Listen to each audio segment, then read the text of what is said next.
Hey YouTubers, Electric Adventures here with my channel update for February 2014. For a short month, it's actually been quite a busy month. I've been very busy with work. I've also been busy doing lots of homebrew programming and lots of family activities as well. So quiet in some respects and busy in others. Now I've got a lot to get through in this video, so I'll get straight into it. My first bit I like to cover are my other pickups. So these are the pickups that I don't do a specific video for, and that I'm generally not going to do gameplay for at the moment. Doesn't mean I might do gameplay for some of these things later on. Now the first title, it's another PS3 title. I was actually in EB Games with my eldest daughter, having a bit of a look. She likes the odd game, mate. She's mainly a PC gamer. And I was looking on the PS3 shelves, and in the pre-owned section was a game that I've been after for a while, but I wasn't prepared to pay the new price. It didn't seem like it was being discounted. I mean, it has come down in price a little bit, but still more than I'm willing to pay. And I saw a second-hand copy of this game, and it's one that I've been after for a while, and it is Ni no Kuni. Now this copy's in pretty good condition. I mean, the plastic case isn't new, but it's not nothing wrong with it otherwise. There's nothing wrong with the disc, and the manual's in good nick. Now I have not had a chance to start playing it or anything yet. I'm actually looking forward to that, and you never know, maybe one or two of my daughters might like to play that with me, and maybe even my wife might like to watch it as well. That was right at the start of the month, that one. Only about a week ago, once again it was EB Games, were having a sale where they were offering buy three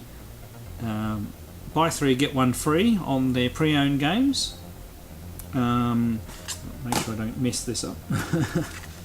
And the three games, so I didn't actually have a little time choosing, hard time choosing, but eventually I set it on this PS3 game. And those observant of you, yes, I did buy a copy of this on PC just before Christmas, but I still haven't played the damn thing.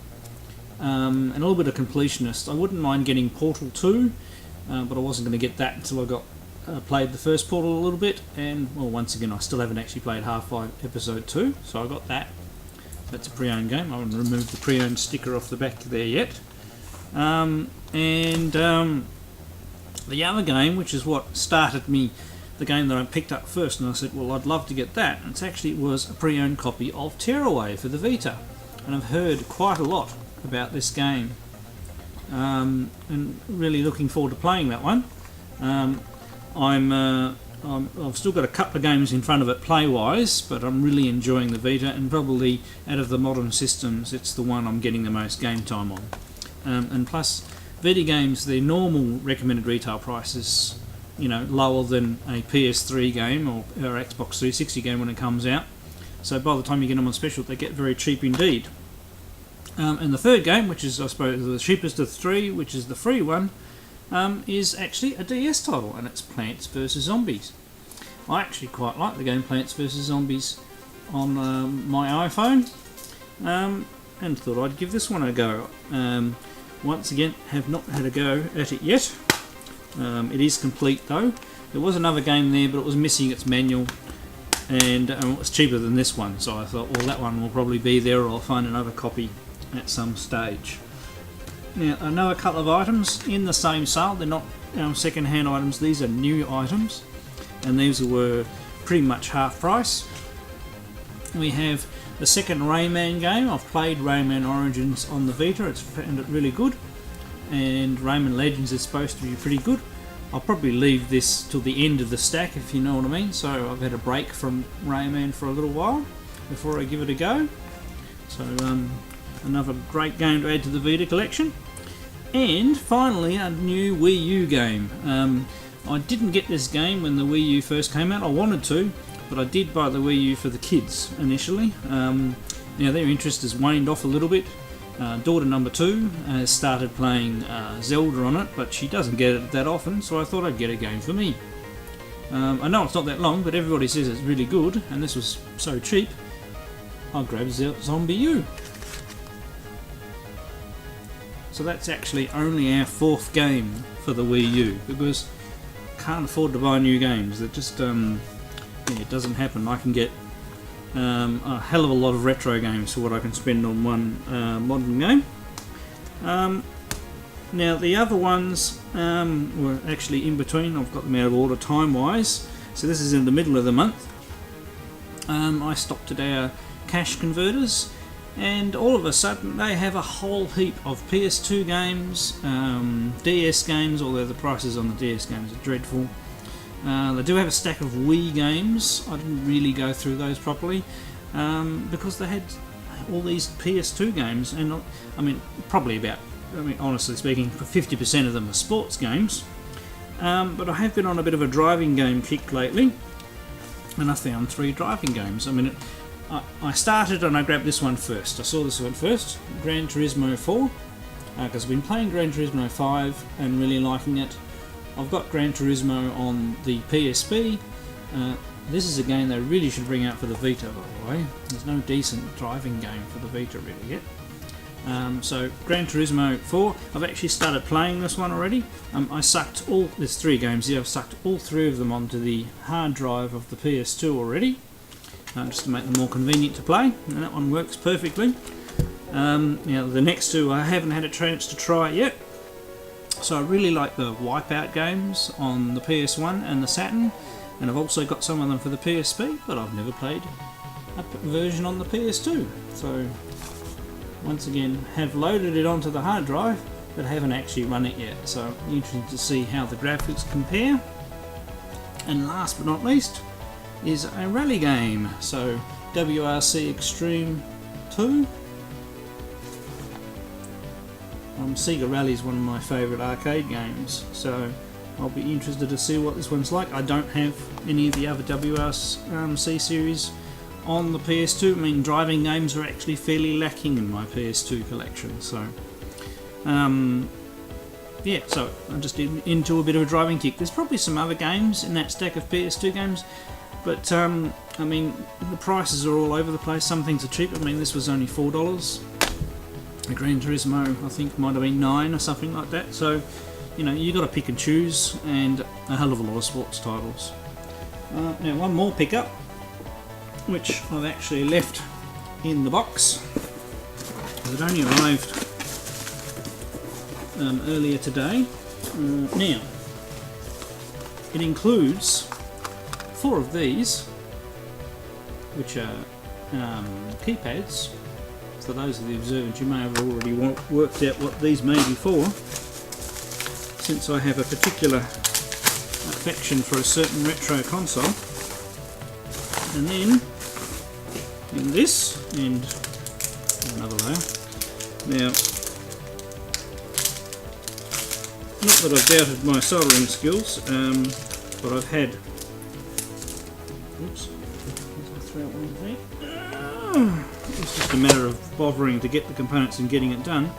I've had the diodes pre-mounted because the guy offered to do them, so he's gone ahead and designed this it's for ColecoVision basically, and the controllers are complex because of the keypads and the fact that they've got twin buttons and everything like that. So it is hard to make a replacement Coleco controller without destroying an existing Coleco joystick.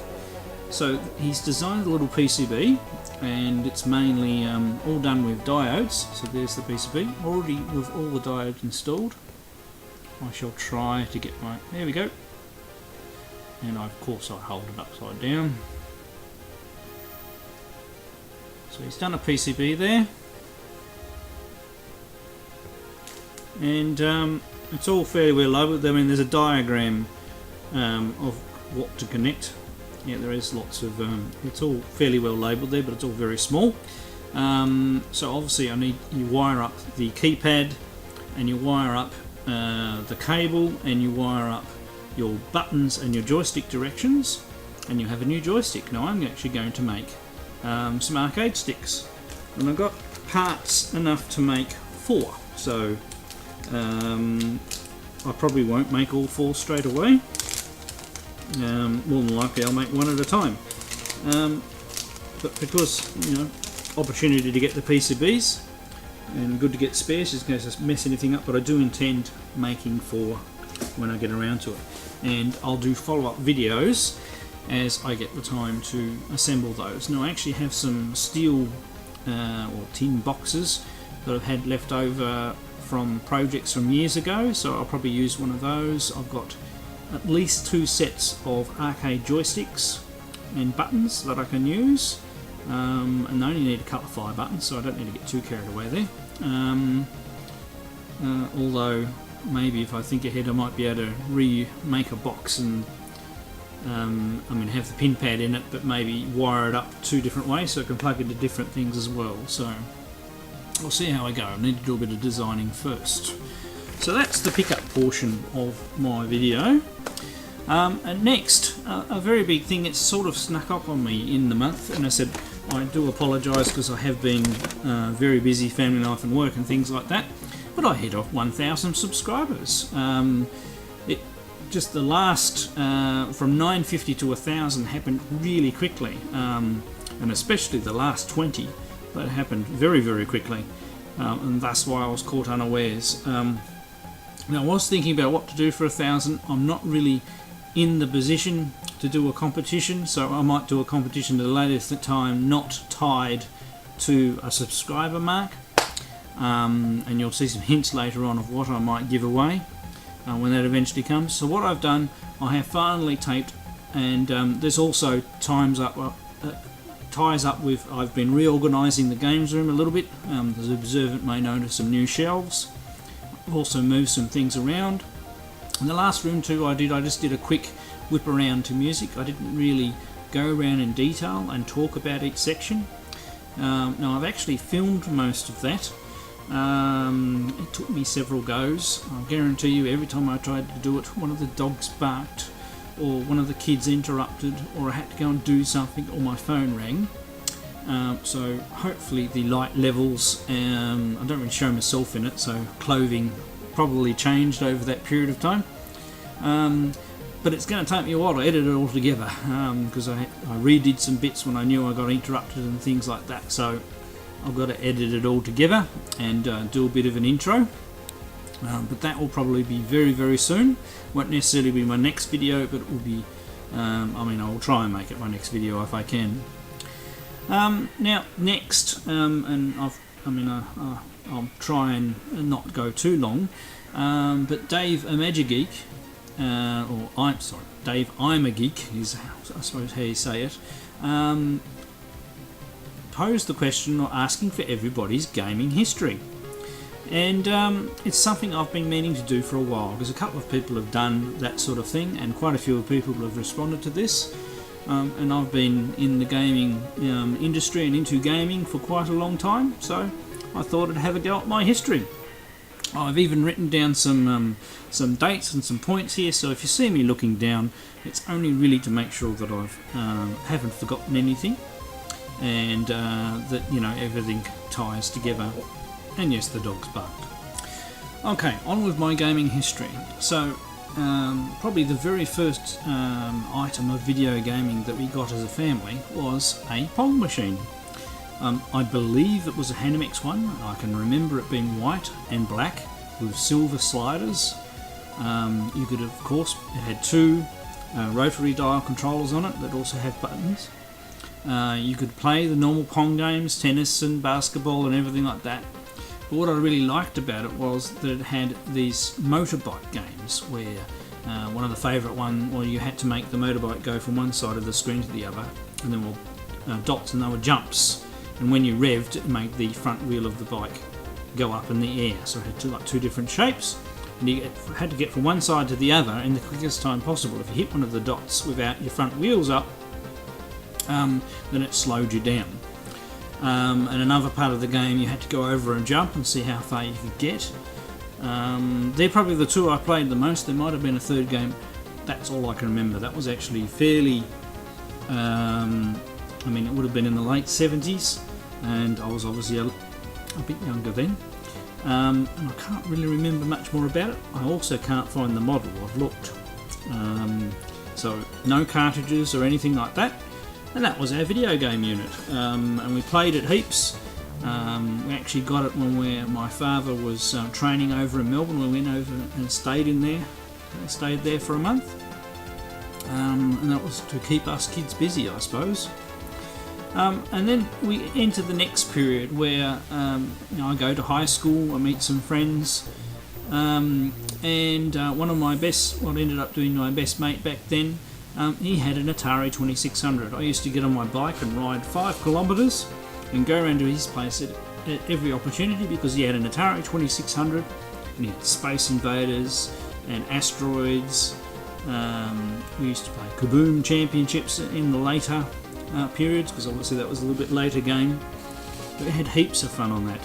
And also our next door neighbours had an Intellivision. So when obviously those kids were a bit younger than me, so they used to get me to babysit them for a short period of time when they went out for tea. So I used to play on their Intellivision and have very fond memories of B-17 Bomber, baseball, Space Armada, and I can't remember the other one now. Space Battle. They had a few of those ones. I mean, they didn't have a lot of games, but that's where my initial love of the Intellivision and the Atari 2600 come from.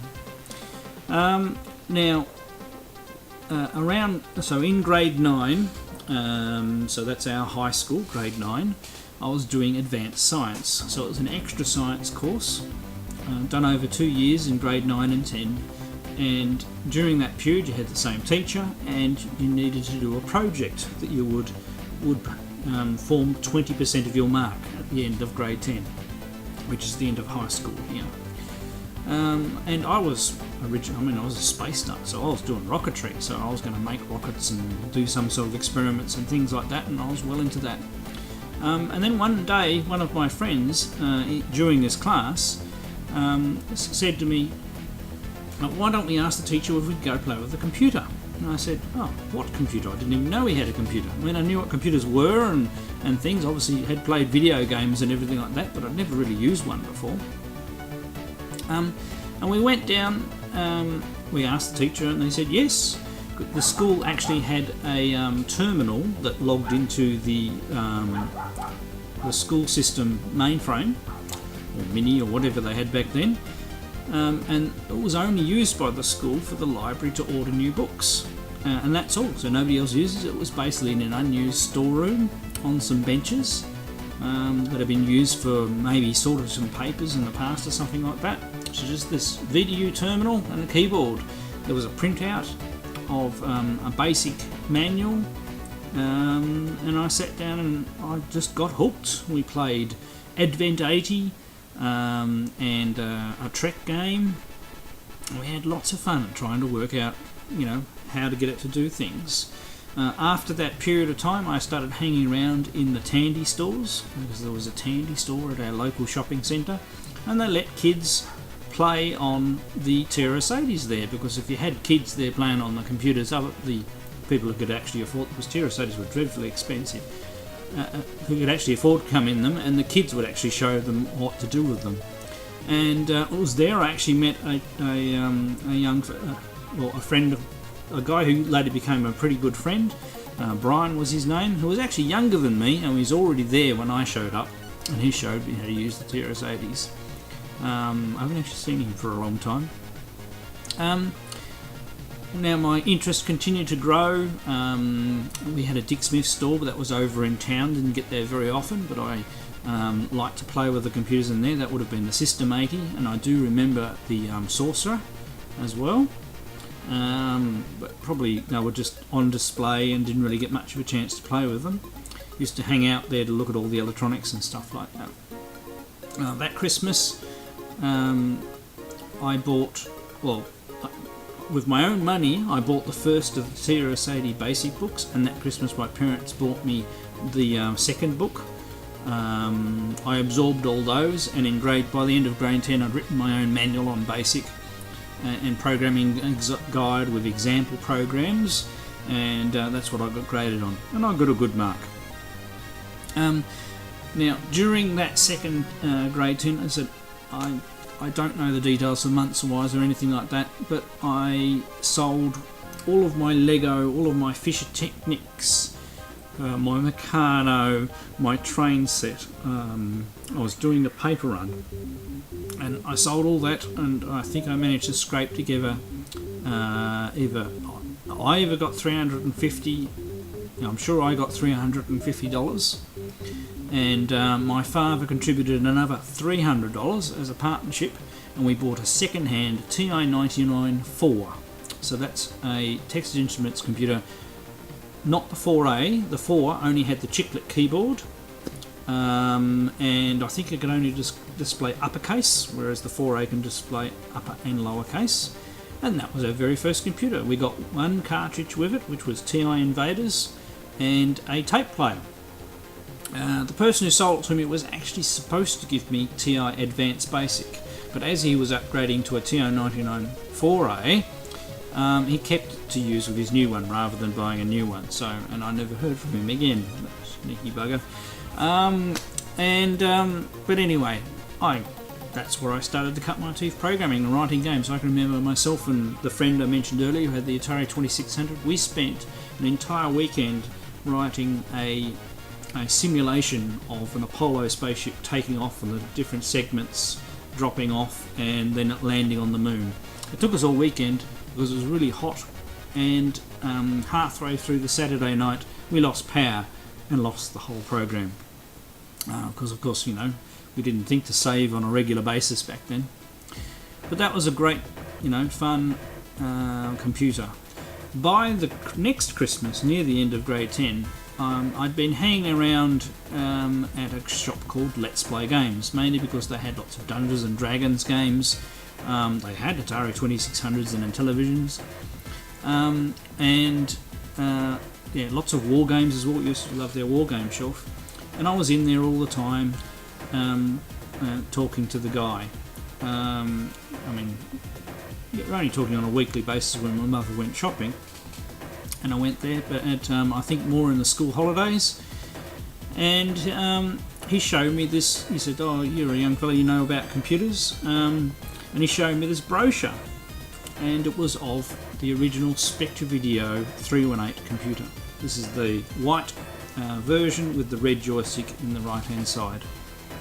By the way, I will try and put some pictures in this, as long as the editing doesn't get too onerous.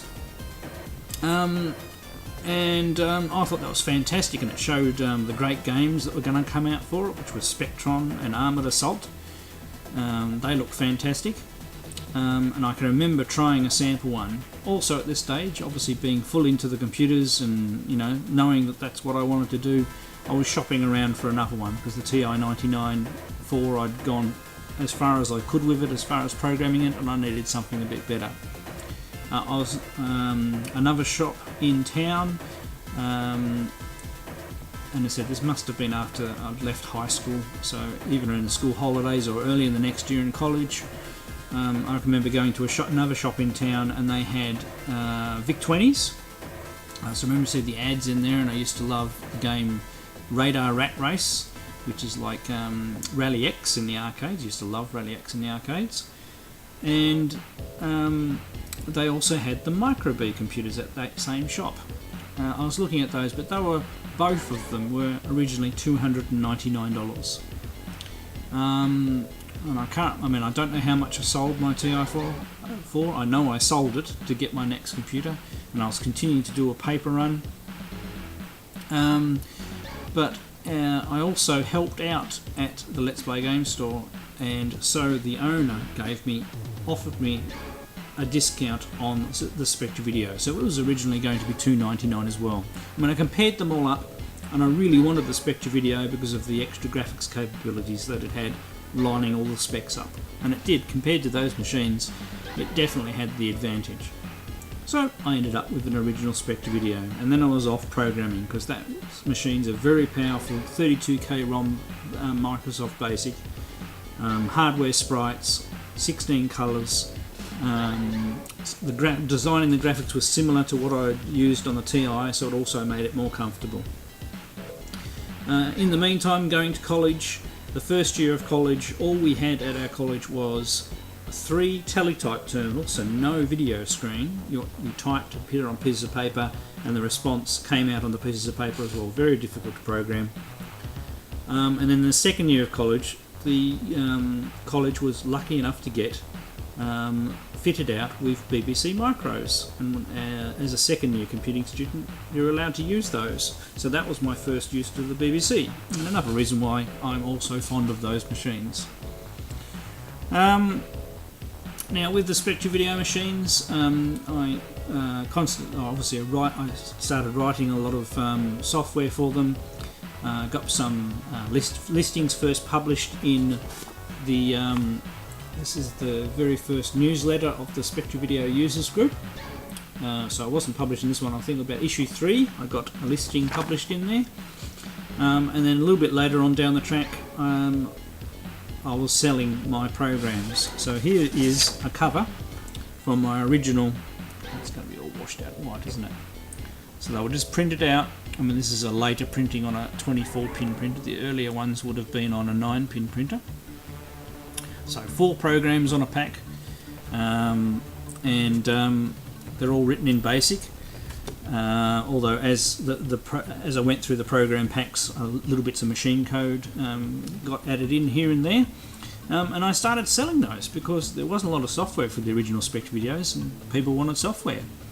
So I started selling more on those, and then I used some of those funds, plus pretty much either, I can't remember exactly, sold or traded in my Spectre Video 318, and I got a Spectre Video 328, so with the full travel keyboard and 64K of main RAM as well as the 16K of video RAM, and started doing more programs.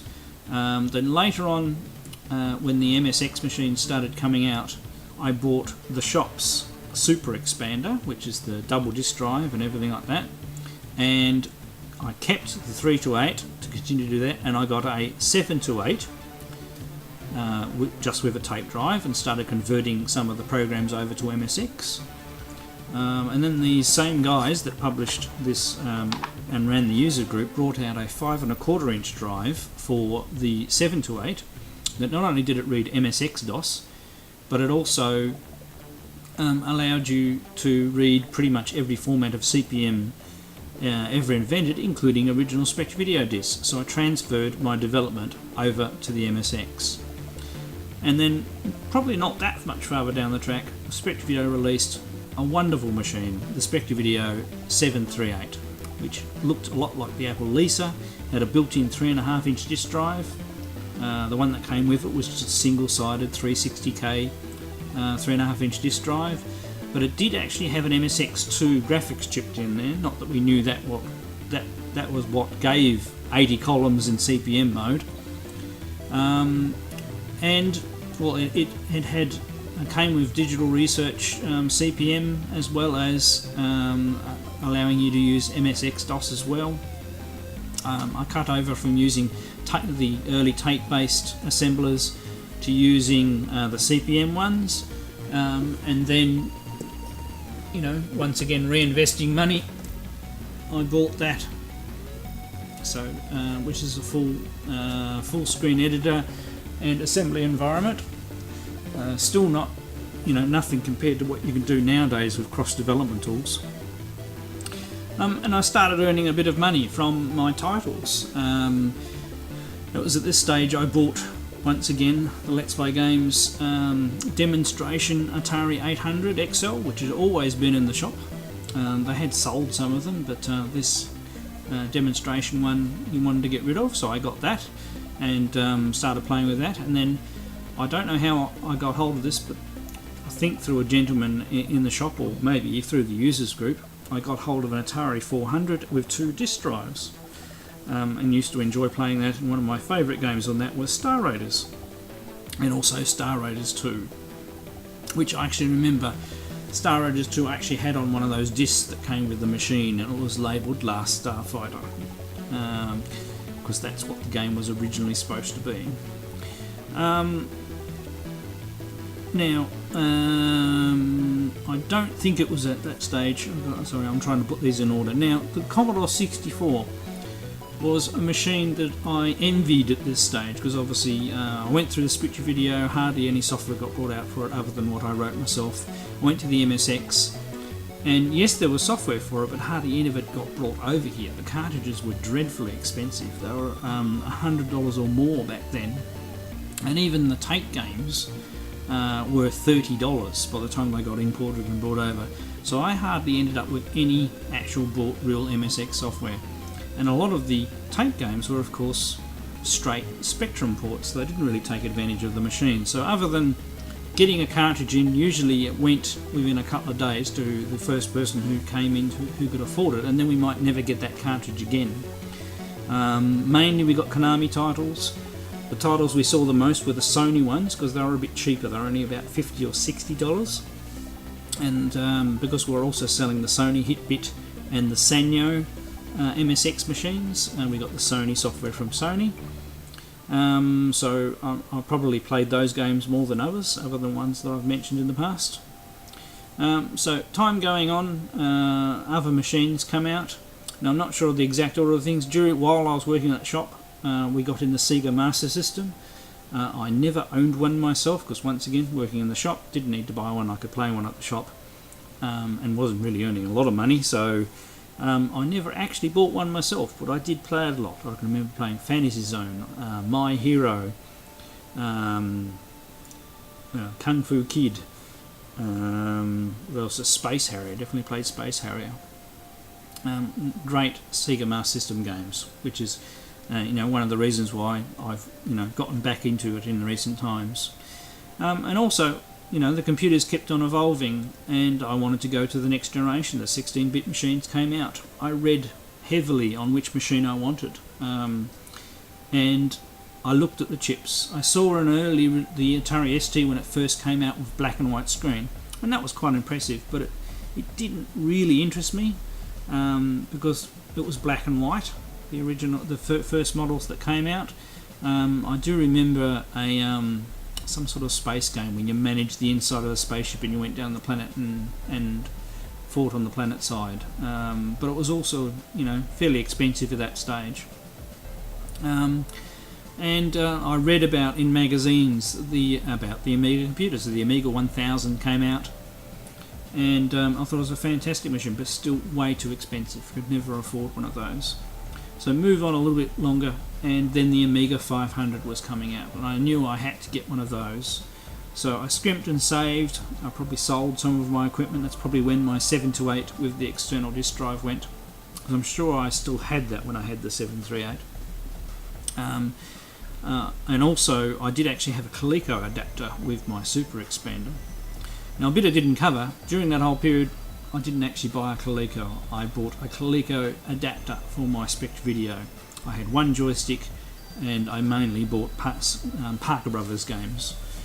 Most of which, when you go back to my early videos, all I found were the instruction books, the controller, and some overlays. I think that's all I found of my original Coleco stuff. So perhaps I sold the games when I sold the Coleco adapter at some stage. I can't remember. But anyway, I wanted the Amiga. I did go out and buy an Amiga. Unfortunately, within a couple of days the mouse broke down, so the mouse stopped clicking. So I went back and I got another mouse. I took it home. Less than a week later, the floppy disk drive stopped working. I had one game, so I managed to afford the machine and one game. I enjoyed that week and a bit of playing with the Amiga and its operating system. The game was Garrison, which is like a Gauntlet clone. Really enjoyed playing that game. Went back. I didn't have any spare either floppy drive singly or spare machines, because they'd had so many other machines with exactly the same problems. Either the mice and or the floppy drives had broken down. So now this does hark back to another. I've skipped over the C64. I used to play in the exact same place where I bought the Amiga, which was actually a bookstore, Angus and Robertson. I used to go in there, and I used to love the Commodore 64 and the games on it. I used to play Paradroid and Iridium were two of my favourites, and heaps of other Commodore 64 games, and I used to be so jealous that there were so many more games for the Commodore 64. But I also saw an endless procession of people's machines who broke down. There were a lot of revisions to the Commodore 64 machines, and they didn't have a good reputation for reliable machines. And also I didn't really like the fact that they came with a really primitive version of BASIC that you had to peek and poke, compared to the sprites that I'd been using and the commands to draw lines and do advanced graphics in the machine. So yes, I wanted the games, but I didn't like it as a computer and sort of skipped it over. But the Amiga, different thing. I really liked the approach and everything like that, but once again the hardware reliability let it down. At the same time, my employer, Let's Play Games, had gotten into because they had the Atari 800s and everything before. They got the Atari STs with the colour monitor. So I started using those. I took the Amiga back and I ended up with an Atari 520 ST. I got heavily into that. I got a few games, bought a few games for it. Obviously started pirating games like everybody else, swapping copy discs and things like that. I upgraded that 520 to a 1 megabyte machine internally, and then when the STEs came out, I sold that to somebody and bought a 1040 STE, which is one of the two 1040 STEs that I still have, and that became my main work machine. I use that pretty much as my PC, which is why a lot of the software down there, I have Microsoft Write, I have some CAD software, I have a whole heap of C and assembly tools for the Atari ST. I was going to write 16-bit versions of my games. I was also starting to work more too, so the things started to tie into each other and interfere. I ended up getting a Mega STE as the next upgrade, with a 30 megabyte hard drive, and that machine was fantastic, and I really did use it like some people were starting to use PCs. Intertwined with this, obviously the IBM PCs started to come in, and I started writing first software for my father used to run the Athletics Association down here. So using my Spectre Video Express, I used to carry that around and do the results at races. And then later on, using a PC XT with another operating system on top called Xenix, I wrote a multi-terminal entry thing for the local racing track. And my father said, "Oh, you've got to get out of working in retail and games. You've got to go and get it, start working for a proper thing." So he got me a job at Telecom in the accounts payable department. I was only there for 9 months. Then unfortunately our telecommunications players downsized dramatically, and everybody who was temporary, which is everybody under a year, was given the chop. My own father had to fire me. He actually met me on a plane coming back from the mainland, because that's also when I travelled overseas, so I was 20. There we go, I remember that very well. So I went back to work at Let's Play Games for a while, and that's, depending on things, there's probably still the Master System there. The Atari Lynx came along, and that's one system I bought. I bought new and still have.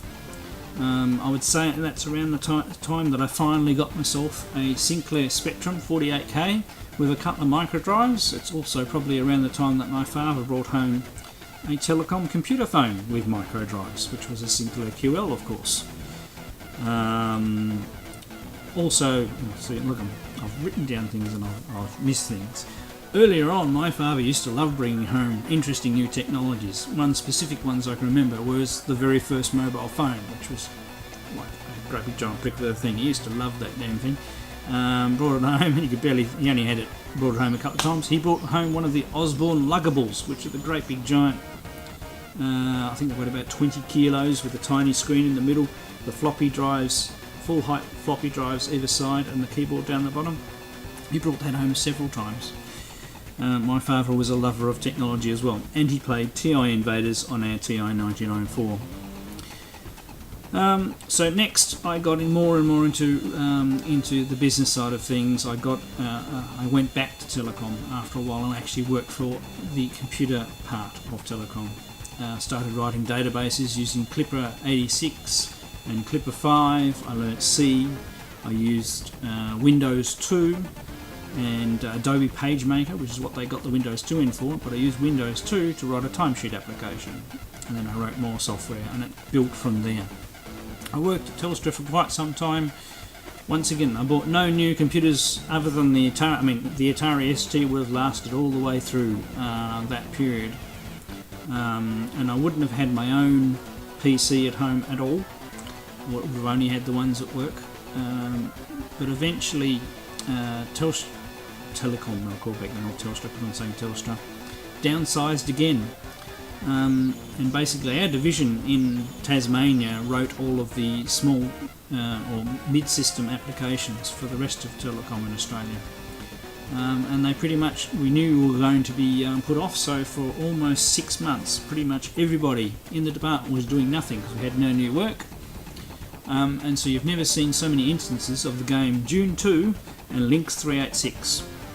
You walked around and one game or the other was on a screen, and that's all that was happening around the entire department, because we all had big screens and probably 386s, VX40s I'd say, or at least normal 386s. I'm sure after Telstra, when I moved out and went into one of my ventures with another person writing software, we got 386 DX40s because they were the latest thing at the time. So very much became a PC person. As I've shown on numerous occasions, I have quite a wide range of PC software. And I went from that 386 up to a 486, which I can remember playing Dark Forces and X-Wing, and obviously TIE Fighter after that. I played Baldur's Gate, I played Icewind Dale, Panzer General was one of my favourite games as well. So moving up through those, I opened my own, after going out on my own for a little while there with writing software that didn't work out, so then I went back to work for a while and worked at a financial institution for 6 years, writing pretty much all their software. And then I got a crazy notion that I should go out and do things for myself again, and I opened a shop. Obviously harkening back to the time when I worked at that game shop, I wanted to run my own. So I opened a comics, cards, collectibles, miniatures, Dungeons and Dragons, wargaming, and eventually, not straight away, bookstore as well, we got back into video games because the 16-bit era started. And you had the Super Nintendo and the Mega Drive.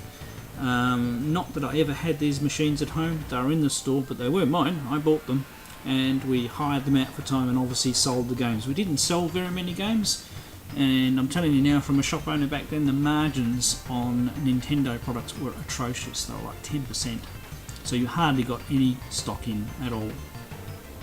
But that's where I encountered the Mega Drive and the Super Nintendo, and also the Jaguar, and one of my favourite games on that was Aliens vs Predator.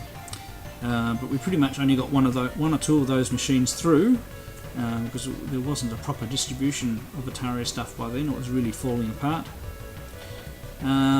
So they came and went, and I actually really liked that Aliens vs Predator. Skipping forward further, you go to I didn't have another gaming console until I got the Nintendo 64. I got it with Mario, which I loved. My wife loved the Nintendo 64 as well. We both played Mario, we both played Zelda. I started buying Star Wars games for it, and I had every single one. Pretty much I had nothing but Star Wars games. We did get, Banjo-Kazooie, and we got Donkey Kong 64. Really enjoyed that machine. And then I bought a second-hand PS1, so you're probably talking about after the start of the PS2 era here. And one of the first games I bought was Alien Trilogy, because of course, similar to Aliens vs Predator on the Jaguar, as far as I was concerned, and I got things like Die Hard, just classic games that I'd seen other people play and wanted to play. Accumulating in, I got, big into the Nintendo side of things, so as soon as the new GameCube came out with the Star Wars game, which was Rogue Squadron. I went and got that machine just to play that game. I got Luigi's Mansion with it, which is a fantastic game that we've played heaps. And that being the new machine, we took it with us on holidays to our holiday home. And while we were away, our house got robbed and we got completely cleaned out. So Nintendo 64 gone, PS1 gone, plus including a new game that my wife had bought me for Christmas, which was Metal Gear Solid, which I only ever got to play an hour of. And so the only console I had was the GameCube. The insurance obviously covered everything. It probably took me 6 months just to basically buy back a whole lot of I had a big DVD collection, we had a big music collection. We never really got it all back because you can never remember exactly what you had, and plus, albums out of print and things like that. But for the console side, rather than buy back a PS1 and a Nintendo 64, I decided, right, I'll get a PS2. So I bought a PS2 and I got 10 games with it. And pretty much I chose a game that represented the games that I had. So I got Star Wars Starfighter to represent the Star Wars Rogue Squadron games. I got Metal Gear Solid. I got now this is the thing, this is where my memory's a little faulty. I got I remember I got a Matrix game, I got The Thing, I got Half-Life, which I absolutely adored. I really am trying to remember which games. But anyway, it was a great machine, really enjoyed it. And I actually, because I got those 10 games at once, those 10 games lasted me a very long time before I got new ones. But obviously over the years we've gradually got more games, and the PS2 passed on to the kids and they've picked up more games over the world. So there's lots of SingStar games and things like that there. Now after the PS2, it was actually quite a long time before I got a new console again. Once again, happy with PC gaming. I played my Command & Conquers and StarCraft and Diablo 1 and Diablo 2. Played all those sort of games and didn't really console game other than having the PS2 and the occasional new game. I think I got the Tomb Raider game over there later and everything like that as well. Then it was only in this current employer, so this is in the last 6 years, from the very first Christmas with them, I helped out and wrote a bit of software, and they basically gave a gift voucher. So with the gift voucher I bought an exercise bike and a PS3 finally. I didn't have very many, it came with a couple of games. Company of Two, I think, Company of Two, and Little Big Planet, and a racing game that I can't remember off the top of my head. I really should write some of these things down. And gradually started playing through, enjoying the PS3, and that became my main console for quite a period of time. PSP, I picked one up second hand, probably after that as well. So because I sort of do like handhelds, but I've got big hands and a faulty thumb, so they're not always comfortable. And I do find, because it was my PSP is an original PSP, the screen's not as good as some of the later ones. I probably should have got, even second hand a later one at some stage, and I might have enjoyed it more. I actually still do like it. As you can see by appearing back out, the games appearing back in more prominence on the shelf. I wasn't interested in the original Xbox or the Xbox 360. My curiosity got the better of me at some stage, hearing about Halo all the time. So I think through a local sale I found an Xbox that came with Halo 1 and Halo 2 and about 4 other games, which I've never played any of those other games, and that's all I bought it for, to play Halo 1 and Halo 2, and I really enjoyed it. And then I got put away, still got it. I half modded it and lost interest in that at some stage, and never really touched it much since.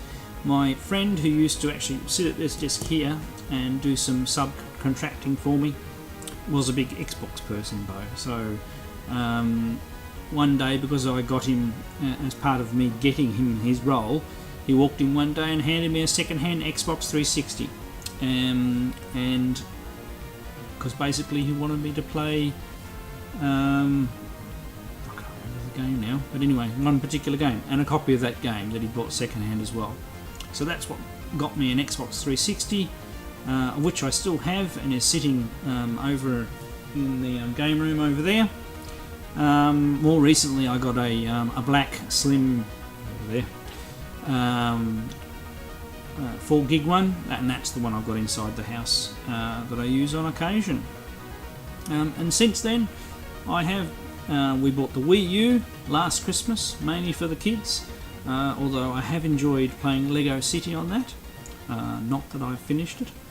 I'm looking forward to playing some of the other games on it. I really wouldn't mind playing Super Mario 3D World. That one really appeals to me. Maybe play the Zelda game, the Wind Waker game. Just not sure I'll get the time. And there's so many other Zelda games I've missed. I've just, I was into it back in the Nintendo 64 days, and I've sort of lost touch with it. And also, before I got the Wii U, I also got the Vita. And that is finally what I call a handheld that I'm happy with. It allows me to play modern games, because I do like modern games. I just don't get to get near TVs with consoles on them. We actually have 2 PS3s now. Me getting a second one to try and alleviate this problem, but with 3 daughters, teenage plus, and a young one, it's very difficult to get near TVs. Also, that's why I'm doing this video at night for once instead of during the day. I just constantly get interrupted all the time. Alright, so this video has probably gone far too long, but I want to cover off one more thing before I go. Now, I gave you a flash of that's what the original covers to one of my first program packs. Now, I published 22 of these program packs for both original Spectre Video and MSX, and also had some standalone titles, like here's a text adventure that I wrote. Now, obviously all with very basic, primitive artwork. Now, my daughter, eldest daughter, has had a first cut at designing a new cover type for the games. So this is what they'll look like with this MSX being swapped for Spectre Video and the Spectre Video thing. The Electric Adventures didn't print up as clearly. It looked better on screen than it did when it printed, so we're going to muck around with that a little bit more. But she's hand drawing a graphic for each of the titles. So there you go. There's her original. There's her original sketches for that, which she scans in, and then she hand colours using Adobe Photoshop. She is doing graphics at uni, so I'm encouraging as much as possible.